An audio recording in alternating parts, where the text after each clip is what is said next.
America চীনের সামরিক স্থাপনাগুলোর ওপর সর্বক্ষণ নজরদারি চালাতে স্যাটেলাইট আরও জোরদার করেছে। সম্প্রতি চীনের গানসু প্রদেশের ডিংসিন বিমানঘাটির ছবি তোলার সময় ম্যাক্সার ইন্টেলিজেন্স তাদের লিজিয়ান 6 স্যাটেলাইট ব্যবহার করে, যেটা 542 কিলোমিটার উচ্চতায় নির্দিষ্ট কক্ষপথে ছিল। ম্যাক্সার স্যাটেলাইটের ক্যামেরায় ইন্টারেস্টিং একটা ছবি উঠে আসে। ম্যাক্সার স্যাটেলাইট থেকে দেখা যায় সামান্য নিচ দিয়ে 485 কিলোমিটার উচ্চতায় আরেকটা স্যাটেলাইট প্রদক্ষিণ করছে। এটা হচ্ছে স্টারলিংক 33828 স্যাটেলাইট, যেটা ওই সময় তখন অতিক্রম করছিল। এলন মাস্কের স্পেসএক্স স্টারলিংক স্যাটেলাইটের বহর যত বড় হচ্ছে, ততই বিভিন্ন দেশের গোপন তথ্য স্যাটেলাইটে ক্যাপচার হচ্ছে। বর্তমানে মহাকাশে স্টারলিংকের 8000-এরও বেশি স্যাটেলাইট রয়েছে। ভবিষ্যৎ পরিকল্পনা এটাকে বাড়িয়ে 30,000 উপগ্রহে নেওয়ার লক্ষ্য রয়েছে।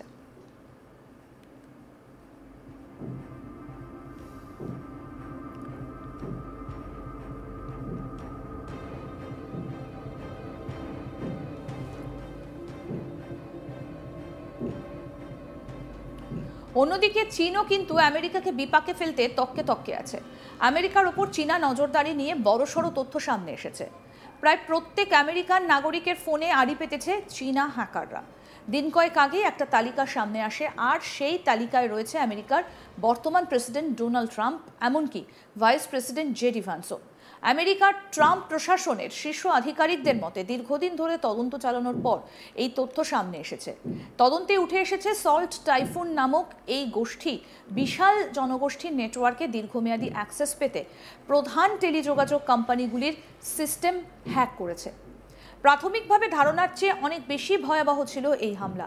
কর্মকর্তারা সতর্ক করে দিয়েছিলেন যে চুরি করা তথ্য চীনা গোয়েন্দা সংস্থাগুলিকে বিশ্বব্যাপী যোগাযোগ নেটওয়ার্কগুলোকে কাজে লাগাতে এবং রাজনীতিবিদ, গুপ্তচর এবং কর্মীসহ লক্ষ্যবস্তুতে নজরদারি করার সুযোগ করে দিতে পারে। দ্য ইন্ডিপেন্ডেন্টের একটা রিপোর্ট অনুসারে গত বছরের অক্টোবরে তৎকালীন রিপাবলিকান প্রেসিডেন্ট প্রার্থী ডোনাল্ড ট্রাম্প এবং ভাইস প্রেসিডেন্ট জেডি ভান্সের ফোনকে টার্গেট করেছিল এই হ্যাকারের দলটা। Britain, America, Canada, Finland, Germany, Italy, Japan এবং স্পেন স্বাক্ষরিত একটা বিবৃতিতে বলা হয়েছে, হ্যাকাররা বিশ্বব্যাপী নেটওয়ার্কগুলোকে টার্গেট করে, যার মধ্যে টেলিযোগাযোগ, সরকার, পরিবহন, বাসস্থান এবং সামরিক পরিকাঠামো নেটওয়ার্ক অন্তর্ভুক্ত ছিল, কিন্তু সীমাবদ্ধ নয়। বছরের পর বছর ধরে পরিচালিত ছিল এই আক্রমণ। সল্ট টাইফুনের উদ্দেশ্য সাধারণ মানুষের তথ্য সংরক্ষণ ছিল কিনা, নাকি ঘটনাক্রমে সেই তথ্য আক্রমণে লুট করা হয়েছিল তা স্পষ্ট নয়। তবে এর পরিধি পূর্ববর্তী হ্যাকগুলোর চেয়ে বিস্তৃত ছিল, জানাচ্ছেন বিশেষজ্ঞরা। নিউ ইয়র্ক টাইমসের একটা প্রতিবেদনে বলা হয়েছে যে বিশেষজ্ঞরা সতর্ক করেছিল যে সল্ট টাইফুন চীনা সাইবার ক্ষমতার একটা নতুন যুগের ইঙ্গিত দিতে পারে, যা তার কৌশলগত প্রতিদ্বন্দ্বীদের পরীক্ষা করবে এবং বিশ্বব্যাপী প্রভাব বিস্তারের জন্য বেইজিংয়ের উচ্চাকাঙ্ক্ষাকে তুলে ধরবে। তদন্তকারীরা সাইবার আক্রমণটিকে কমপক্ষে 3টে চীনা প্রযুক্তি সংস্থার সঙ্গে যুক্ত করেছেন, যাদের চীনা সামরিক এবং বেসামরিক গোয়েন্দা সংস্থার জন্য কার্যক্রম পরিচালনার ইতিহাস রয়েছে।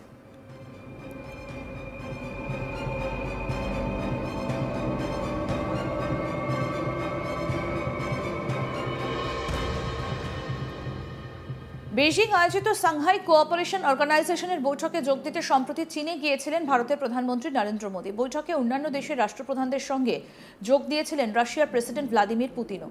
চীনের প্রেসিডেন্ট শি জিনপিং ভারতের প্রধানমন্ত্রী নরেন্দ্র মোদী এবং রাশিয়ার প্রেসিডেন্ট ভ্লাদিমির পুতিনকে হালকা মেজাজে কথা বলতেও দেখা গিয়েছে ফটো সেশনের আগে।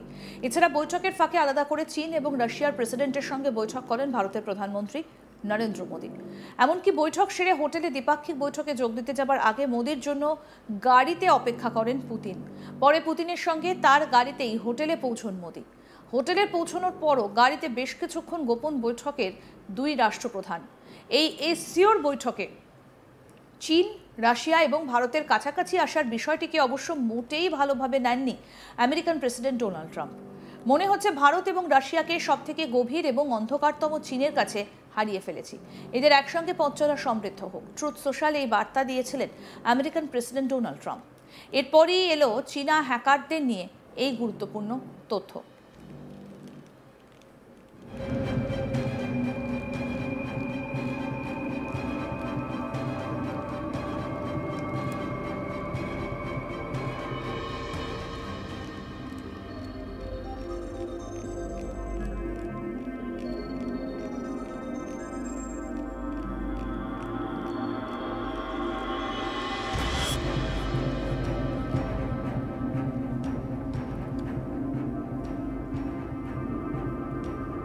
আমেরিকা চীনের সামরিক স্থাপনাগুলোর ওপর সর্বক্ষণ নজরদারি চালাতে স্যাটেলাইট আরও জোরদার করেছে।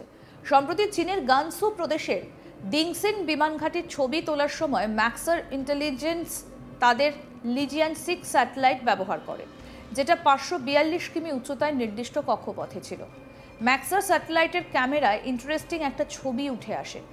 ম্যাক্সার স্যাটেলাইট থেকে দেখা যায় সামান্য নিচ দিয়ে 485 কিলোমিটার উচ্চতায় আরেকটা স্যাটেলাইট প্রদক্ষিণ করছে। এটা হচ্ছে স্টারলিংক 33828 স্যাটেলাইট, যেটা ওই সময় তখন অতিক্রম করছিল।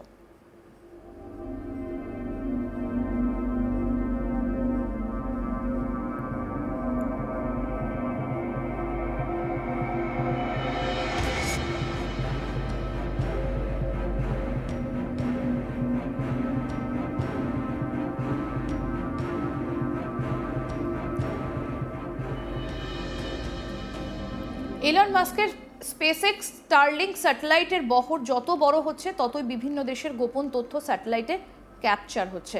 বর্তমানে মহাকাশে স্টারলিংকের 8000টিরও বেশি স্যাটেলাইট রয়েছে। ভবিষ্যৎ পরিকল্পনা এটাকে বাড়িয়ে 30,000 উপগ্রহে নেবার লক্ষ্য রয়েছে। অন্যদিকে চীনও কিন্তু আমেরিকাকে বিপাকে ফেলতে তককে তককে আছে। আমেরিকার ওপর চীনা নজরদারি নিয়ে বড়সড় তথ্য সামনে এসেছে। প্রায় প্রত্যেক আমেরিকান নাগরিকের ফোনে আড়ি পেতেছে চীনা হ্যাকাররা।